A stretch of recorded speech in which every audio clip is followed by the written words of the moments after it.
ఓజీకి OTT deal ఇప్పటికే final అయింది. కానీ ఈ ఏడాది కూడా రావడం కష్టమని అంటున్నారు. ఆ డీటెయిల్స్ అన్ని చూసుకునే ముందు మన ఫిల్మీ బౌల్ ఛానల్ని లైక్ చేయండి, షేర్ చేయండి, సబ్స్క్రైబ్ చేసుకోండి.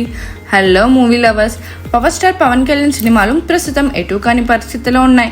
జనవరిలో రిలీజ్ కావాల్సిన హరిహర వీరమల్లు మొదట మార్చ్కి, ఆ తర్వాత మే 9కి వాయిదా పడిన సంగతి తెలిసిందే. ఇదంతా పవన్ కళ్యాణ్ కేవలం 4 రోజులు డేట్స్ ఇవ్వకపోవడంతో జరిగిన డ్రామా అని టాక్. అలాంటిది ఇప్పుడు ఓజీ విషయంలో ఓ రేంజ్లో హై డ్రామా నడుస్తుందో ఆ దేవుడికే తెలియాలి. ఓజీ షూటింగ్ పూర్తి కావాలంటే పవన్ కళ్యాణ్ 14 రోజులు డేట్స్ ఇవ్వాల్సి ఉంది. లేకపోతే సినిమాని ముగించే పరిస్థితి కనిపించడం లేదు. ఆ 14 రోజులు పవన్ ఎప్పుడు కేటాయిస్తాడు, ఏ నెలలో డేట్స్ వస్తాయి అన్నది పెద్ద చిక్కు ప్రశ్నగా మారింది. దీంతో ఈ ఏడాది సినిమా రిలీజ్ అవుతుందా, ఆగిపోతుందా అన్న సందేహాలు ఫ్యాన్స్లో మొదలయ్యాయి. అయితే ఇక్కడ ఒక ట్విస్ట్ ఏంటంటే ఓజీకి ఓటీటీ డీల్ ఇప్పటికీ ఫైనల్ అయింది. ఆ ఓటీటీ సంస్థ సెప్టెంబర్ లోపు సినిమా రిలీజ్ అయ్యేలా షెడ్యూల్ లాక్ చేసింది. అంతలోపు థియేటర్లో విడుదలైతే ఎలాంటి గండం లేదు.